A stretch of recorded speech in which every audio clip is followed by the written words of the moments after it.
So they be calling you a radical. Has the mighty Ben Lomond, the Paramount Picture logo, ever been so beautiful?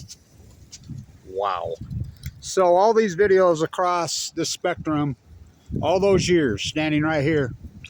You look up, I was looking back at some of the videos in 2012, I did right here, 2011. Look at the tree, like someone said, it's staggering. Well, the other big one, willow right there, I named Megan Rice, blew down, died. I don't know how this one's alive, barely. But you look in 2011, 2012 and watch this tree just disintegrate before your eyes. It's not that old of a tree. I mean, it was thriving like the Pacific Ocean, like the ecology, like all the Pacific Ocean in 2011, like the salmon. One of the great comeback in human history, the salmon that live in the Pacific Ocean, making a massive comeback. The humpbacks have been pulled off the endangered list. The whale's massive, incredible comeback. The comeback of Monterey Bay, the anchovies and the sardines. It was thriving. The Pacific Ocean was thriving in 2011. How come it's not now? The acute catastrophe. And all you're going to read all over now is, got to stop dropping that tainted water, that leaking water. We're dumping the water into the Pacific Ocean from the Fukushima. We caught all the water tanks is the greatest red herring in human history. And if you know what a red herring is, you just Google a red herring. You know, it's a perfect name for this, right? Because herring live in the ocean. I'll post all the links, which I have over and over. You're going to ignore Kevin Blanch's just the greatest PhD in human history. Go ahead and ignore it. Go ahead, ignore it. Go ahead. The greatest PhD in human history. This acute catastrophe called the Great Pacific Genocide. You're going to ignore it. Go ahead. At your own peril. I'm not a number. I'm not a number. So I want this to go up for AML leukemia victims. Hardcore. I got sick in 2011, as you know. Fukushima's going to give you cancer. It's going to give you cancer. You know? Given 2 months to live in 2011. I want people to know this. And my work is in honor of everybody who's died post-Fukushima of cancer. And their loved ones. I'm not in denial. So when you get leukemia, AML, your life expectancy is, what, 90 days? The survival rate, it's getting better, but it's pretty damn low. Everything you go through, it's a Hail Mary. You can't use, it's like, I'm going to go holistic. I'm going to use holistic. I use both. Look, that's all good, and it's really good. You should live like you have cancer before you have cancer. Everyone should. You know, they should. You should be doing all those holistic things all the time, thinking about it, being conscious about it. But the number one factor is being, once they use the word acute on you, stage 4, it's on. The days of treating yourself with just holistic are over. It's over. It's over. When they use that word on you, acute, radical, free radicals, it's fire versus fire. I had AML de novo with a marker of 44. It's a death sentence, an absolute death sentence. That's leukemia that can present tumors. I mean, asymmetric to anything, misdiagnosed. I mean, it started out with a misdiagnosis, it ended. It's going to end. I mean, the last blood work, no more blood works. Starting tomorrow. So they track you, all the cancer institutes, all the data. They track you for 12 years. 12. Going to the bone marrow transplant on 11, 11, 11. They track you for 12 years. 12 years tomorrow. 12 years from the last chemo that goes in your body. 12 years. That'll be tomorrow. I have that video up. It's my trailer video. February 26, 2012. That's when everybody around the world This is when my fight was in vogue, and I had the field. And everyone around the world, they did the international prayer for me. All different faiths did it. Remember, there was a group of people burning and did this ceremony in Malaysia. All over the world, they're like, stand by the window at exact same this certain time, and they did an international prayer ceremony for Kevin Blanch. Remember, I had 3 radio shows in those days. You know, in the Fukushima, back when we had a conscious and predicted all this. They're lying. These are 3 cold mile worth down windows. I stood right here and gave that, every day. To this day, 12 years later, still doing it. It's been a hell of a journey, right? Oh my God, has it been a hell of a journey.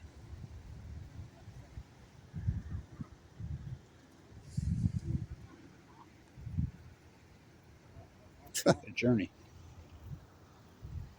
Open heart surgery twice. Kicked off Medicaid by Mike Lee. I forked over in 2011 over $1 million of Apple and Tesla stock. Do the math, what that'd be worth. I was uninsured. Went into the bone marrow transplant on 11/11/11. What is the odds? I surely didn't plan that. My place in time, as Einstein would say, your place in time. Or your soup can. That's where I developed soup can flipping. I was fighting cancer because it's that dynamic of a fight. They track you for 12 years. After 12 years, that's it. They don't use the C word on you. Think about the evolution of this tree. This beautiful was still alive. Heavy chemo, too sick for a transplant. Marshall Jensen was in the room next to me. Probably the most famous case in, well, I know he's the most famous leukemia case in maybe world history. Well, besides Sudoku, folding a phase and paper cranes. In Americana history, the atom bomb disease. He's the first guy to get the HIV. He was in the room next to me. International media all over him. All over at his house, blah, blah. There was no international media when he died. I remember walking the coast of California, dying myself. Come home, how's Marshall doing? How's Carla doing? Carla got de novo Ogden, beautiful. She was so incredible. Kevin and Carla, they used to call me. They died one day apart from each other. No international media on his death, was there? No feel-good fairy tale news. Chemo, I had a heart murmur when I was young anyway. The chemo, they used the new turkey tail derivative. The famous Fimbo Peterson took me on. They don't take people with that kind of a marker in that situation. What's the point? You're probably going to die. Almost certainly you're going to die. That was then. This is now. He took me. He put so much work into me, Fimbo. Vincent Hansen, I've known since I was a kid. He says, you're a candidate, Kevin. He says, it's brutal. He's the one that finally figured out all the misdiagnosis, these bad doctors. Quacks I've seen, Michael Hawkins, LDS, Ogden Regional, my heart's failing, told me to go see my dentist, almost killed me. Collado, oh, it's not your heart valve, it's your heart, it's not, they almost killed me. I can go on and on about these quacks. Good doctors, bad, the good, the bad, the ugly. I saw the worst. It started out with a misdiagnosis. They told me it was an ulcer. Get up the triple way. Okay. They told me it's carcinoid cancer. They told me it's ever cancer, and then they find it. I figured it. I remember Vincent Fimbo asked me when I'm in the hospital, well, I found this study on the internet in South Korea. And I pulled it out. He says, oh, that study? He says, I knew you'd know. You'd already have it. I found a YouTube video from John Hopkins. From Cedars-Sinai in New York City. It was a pathologist. And he was talking about the tumors in the right lower mesentery of men. And it had 14 views. And how he felt that pathologists get it wrong more than they get it right. My light was on. I'm like, because that was me. He's got it wrong. I argued with the pathologist. Oh, God, what a piece of shit. Arrogant. Oh, he had it wrong. Vincent hypothesized he bone marrow biopsy me. That's my goal in life, to never not have another bone marrow biopsy. I've had a lot of them. They go into your hip. They keep you awake. They're brutal. It's waiting for the results that's brutal. Life or death.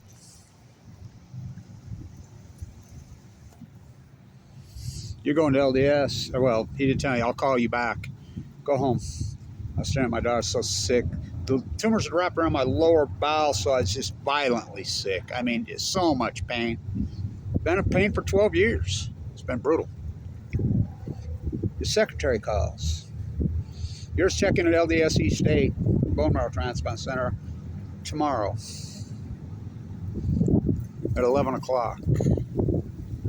11. My dad died of it on it, and I broke down. I'm like, it's leukemia, just what I thought. Oh God, I'm gonna die. My daughter's like, no, call him back. So I call back. He's busy, he'll call you back. Talk about a tough wait. I waited about an hour, he called back.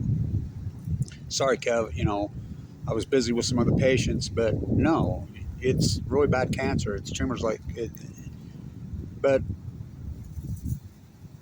look, there's a guy named Fimbo Peter. I says, no, I'm going to the Mayo Clinic. I got money. No, you're not. You're going there. LDS State. There's a guy named Fimbo Peters from Denmark who came in through Fred Hutchinson through Seattle. He's the best in the world. I talked to him. He's going to take you. This is a brutal, you're a candidate. He says, people can't survive this. It's brutal, but I've known you since you was a kid. You go in there and fight, prove them wrong. I believe in you. I believe in you. And he was all choked up. So I did. I remember first day I got in there, the male nurse getting me prepped up and ready for the surgery. Says, you're big through the shoulders. Says, you're really, you're strong. You got muscle all over you. Yeah. He says, I've been here for 26 years. Tell you what, you're going to need every bit of it for this fight. They put a central line in your jugular. They put a lumbar puncture in your spine, going through your brainstem. The Hickman line, which was developed up there, Fred Hutchinson, it ties around your jugular vein. It ties around your collarbone so they can feed all the...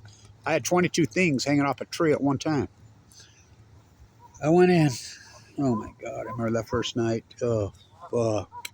I was just thinking about it. Fucking violently puking. It was brutal. It's fucking brutal. I mean, that went on for 9 months. That central line in my jugular vein. I mean, fucking brutal. And then treatment basically there for 5 years, but 2016, I could feel my heart going. No one listened to me. Mike Lee kicked me out of Medicaid. I was having this violent pain, and they figured out it was my gallbladder. They're going to schedule to have it out. The day before, June 1st or 2nd or 3rd, somewhere right there, I was having my gallbladder scheduled. They called and says, you don't have insurance anymore. I said, what do you mean? I'm on Medicaid. No. Then I found out Mike Lee sent all Utah's money back on his stance against Obamacare of our own money. Remember John Huntsman went after him about it? Senior. Kicked all single males off. My doctor was livid. He was pissed. They wouldn't do surgery. Oh, that's all right. I'll treat it with the freaking mother. Just vinegar it up. Oh, it ruptured. On Earth Day, I had a table out at freaking the Nature Center on Earth Day. It ruptured. Emergency gallbladder surgery. That was brutal.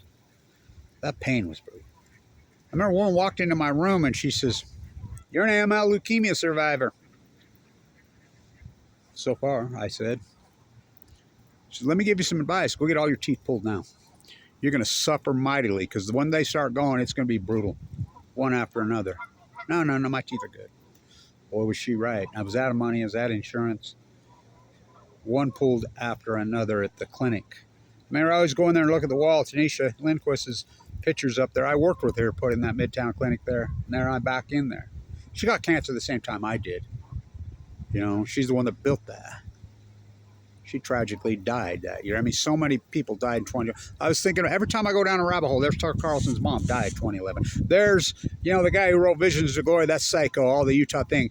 He's, what? Dying of the same thing in 2011, I mean, so much cancer just ravished this place, 2011, 2012. My daughter says, never seen an outbreak like this. Well, let's see, Fukushima Plum Hazardous right here. We know by the mapping now. Direct hit on the mighty Wasatch. Doctor, I'm bleeding profusely out of my face, standing right here doing things, you know. It's my heart. It's my heart. I go to Ogden Regional Medical Center because I'm right by there in the emergency room. A guy named Michael Hawks see me, and he says, no, I ran all the tests. There's nothing wrong with you. Go see the dentist. Twice. There was a nurse in there. She says, oh, I was one of your nurses, Kevin, at LDSC State. You could hear him arguing. He didn't run any tests. Went home and I collapsed on Easter.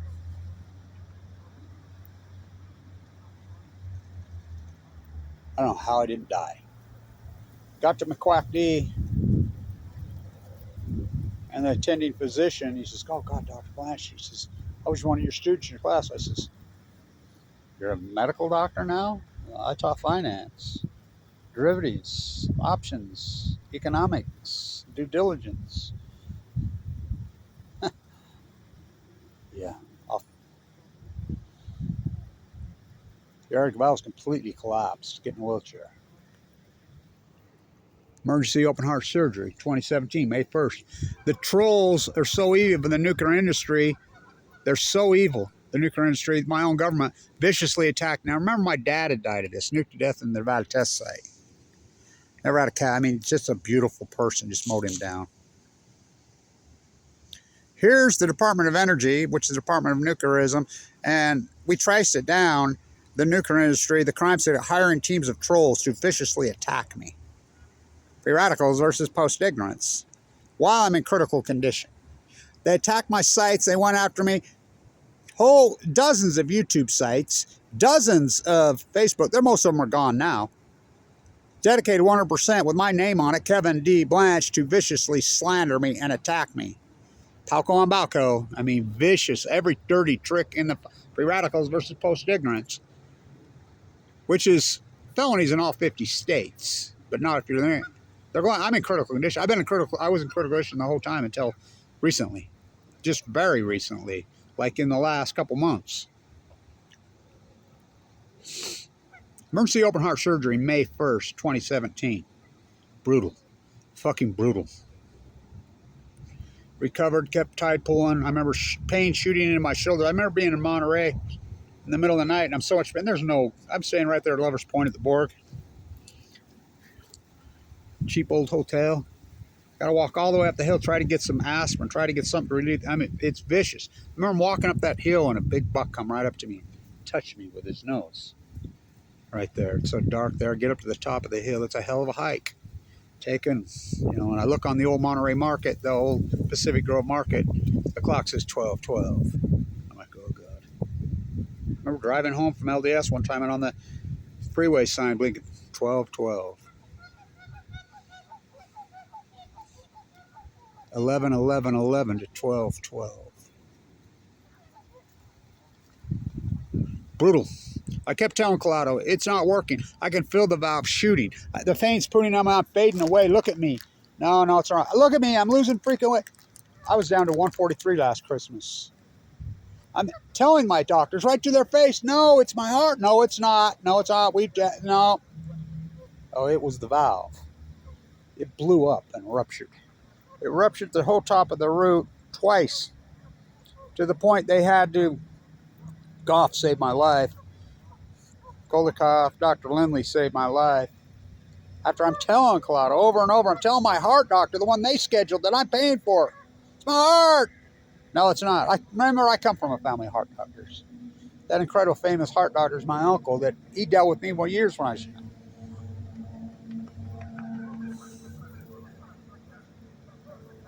Kevin, kick the can.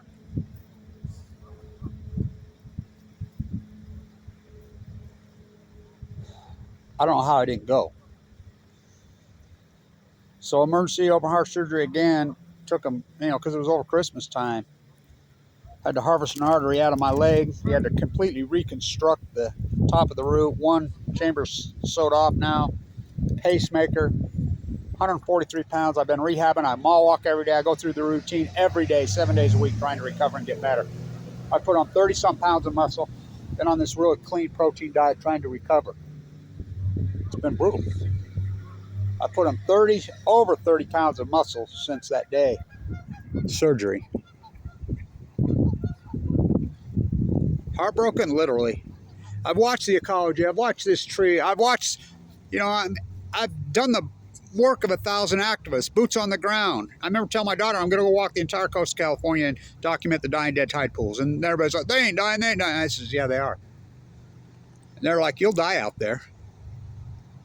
And I'm like, what a place to die, drip in the sea, Jeffers.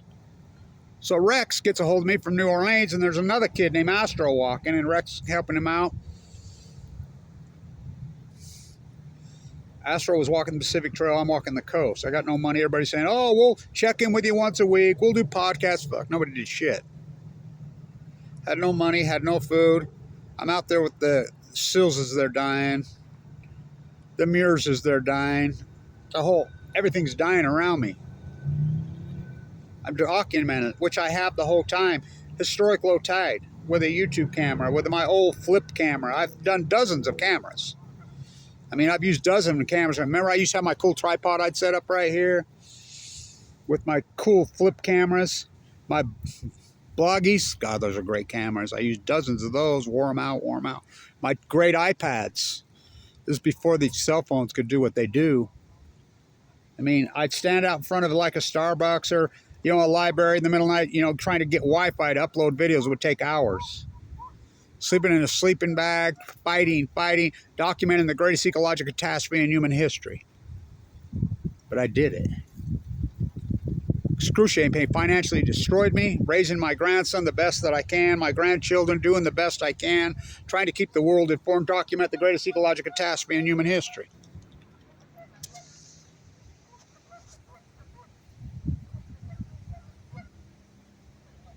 I've done the work of 1,000 activists while I'm dying. My doctor, who's Weber State's team doctor, I talked to him the other day, and I'm like, I says, I forgive you. He says, yeah, Kevin. Dr. Madsen, it wasn't your fault. You guys kept getting it wrong. You kept, Dr. Hansen, young Dr. Hansen, and I figured it out. The second Dr. Hansen, the young intern, he laid the EKGs, have been doing a document over top one. He said, yeah, there's something going on there. Go get the stress. I've had 2 fucking heart attacks. Oh boy.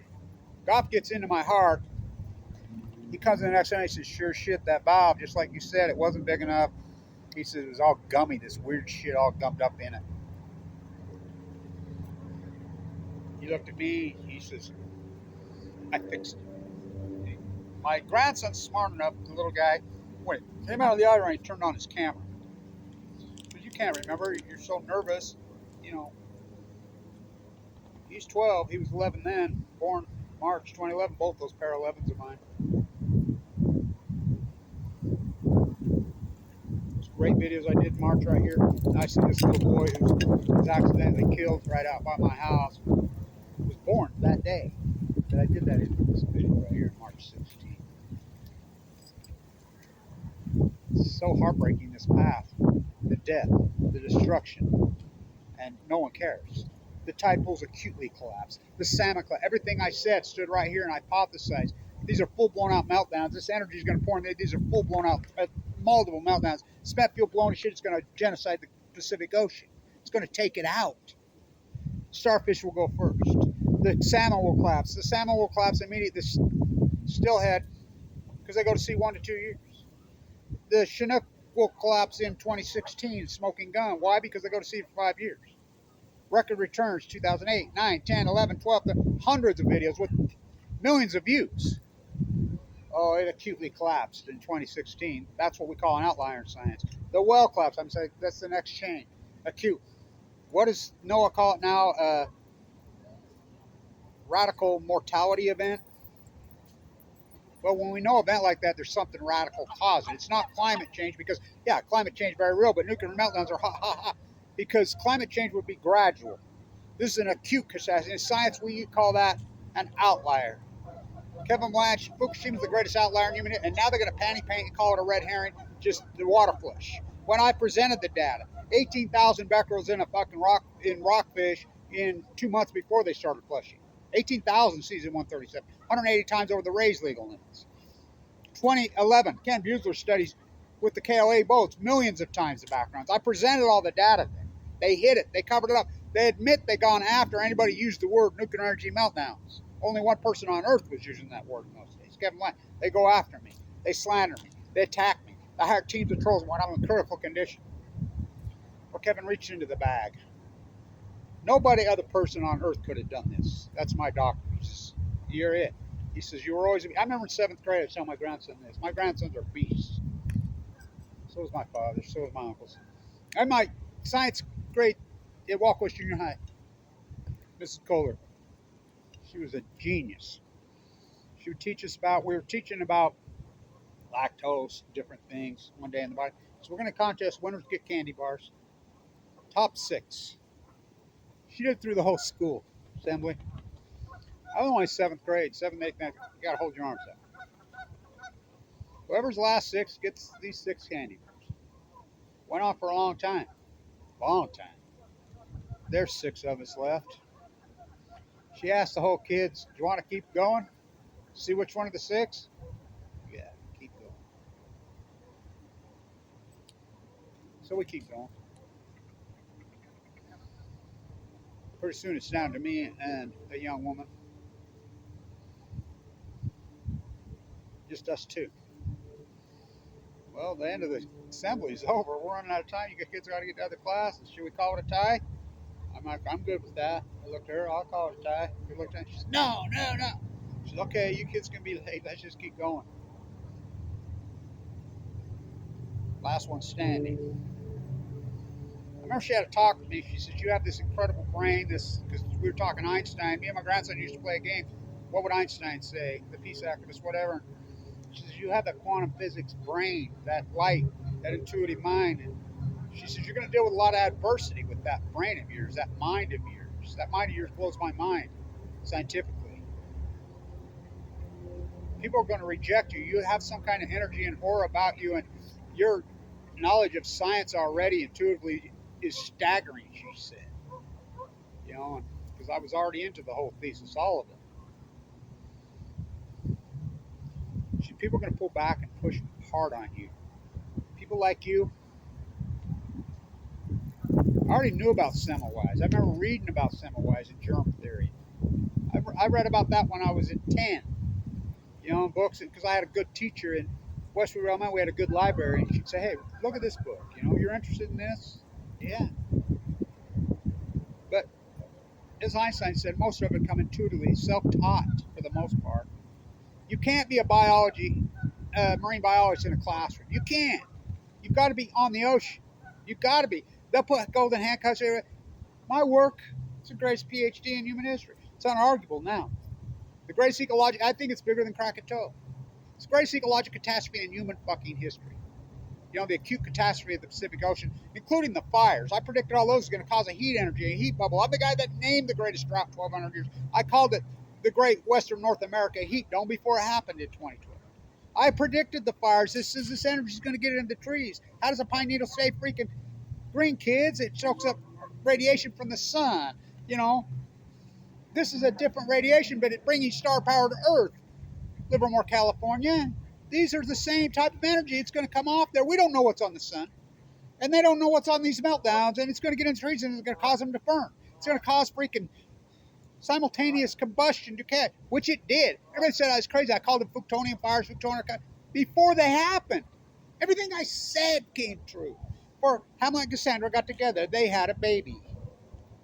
Of course, despite that I was ever born to set this right, I have some room for you, and I have some for me.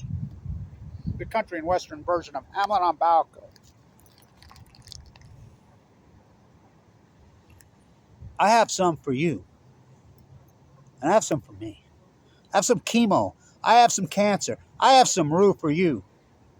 But you must wear yours with a difference, all you marine biologists, all you cover-up ones. When it comes time, and everybody's going to get their turn, remember all Kevin Blanch's words. You can deny my work all the fuck you want. I'm still alive. I'm still fucking standing. I'm not a number. I'm not a number as of today. tomorrow. I'm not a number anymore. I'm a man.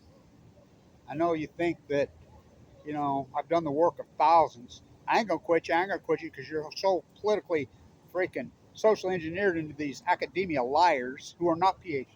First you hypothesize knowledge, then you do the field work, then you defend your work, and you stand up like I did, like Semmelweis. Semmelweis germ theory, the greatest PhD in human history was Semmelweis. He proved it. Wash your hands. Rube Martat. You know what he got for it? They drove him insane. They threw him into a rubber room and beat him to death. He was right the whole fucking time. That was 50, 60 years before Louis Pasteur. What are you going to do? Wait all those fucking years? It's code 7th grade. Kevin, you have one of those minds. Yeah. Different teachers have told me that I just kind of kept to myself.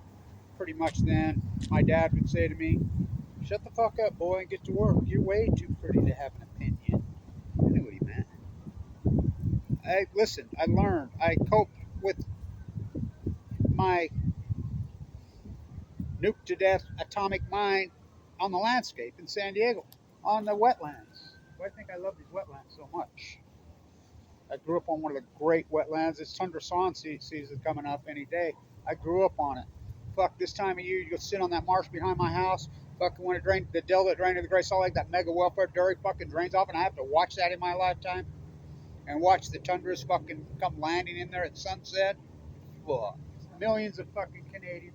Millions of fucking every duck you could ever think of, muskrats, blue herons. I mean, by the millions.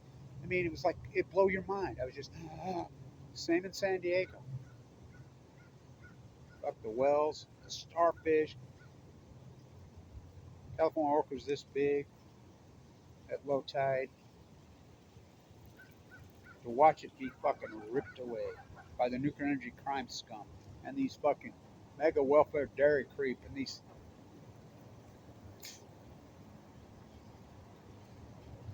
I'm not a number against the wind. I'm still running against the wind. I'm not a number. I'm not a number. Girl, where'd you sleep last night? Don't you fucking lie to me. Don't you lie to me, girl. Where'd you fucking sleep last night? I slept in the dead fucking pines with the suns from Fukushima, Japan. They always shine. Don't you remember, Kevin? Don't you remember? I slept next to you in the bone marrow fucking transplant center at LDSE State. Don't you remember? I'm dead, Kevin. I'm in heaven. Lord, I remember. Lord, I remember. Way up from and high. In the pines, in the pines. Where did you sleep last night? He wants to sell me Leadbelly's guitar. Courtney Love wants to sell me Kurt Cobain's guitar. Somebody wants to sell me Patrick McCormick's fucking guitar. Where did you sleep last night? In the pines, in the dead pines, in the dead pines with the sun from Fukushima. Where did you sleep last night? Greatest ecological catastrophe in human history. The pines, the mures, the starfish, the whales, the bottom feeders, the crab, the mures, the acute radical catastrophe. That's called an outlier in science. It's unarguable. You can run any regression. 2011. My cancer. 11, 11, 11. Give me 2 months to live. 12. My last day is a number. They won't count me no more. No more blood works. My last blood work over the Christmas time. Just started with a bad freaking test.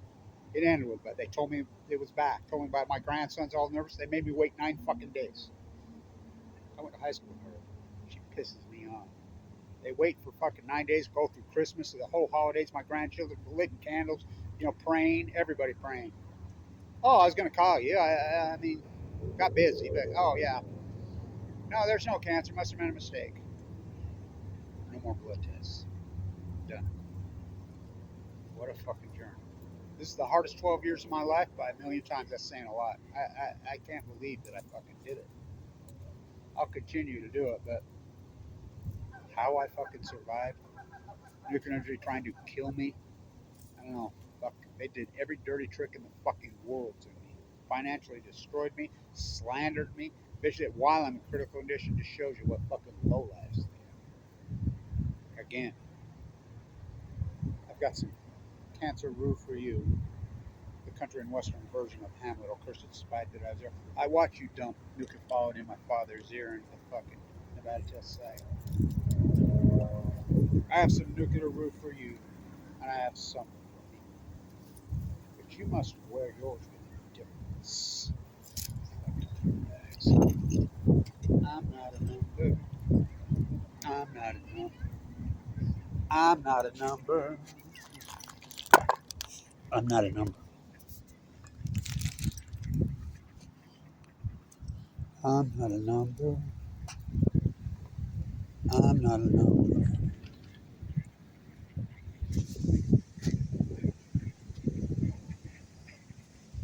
The Great Pacific Genocide. Greatest PhD in human history. You go in denial at your own fucking peril. Stand tuned.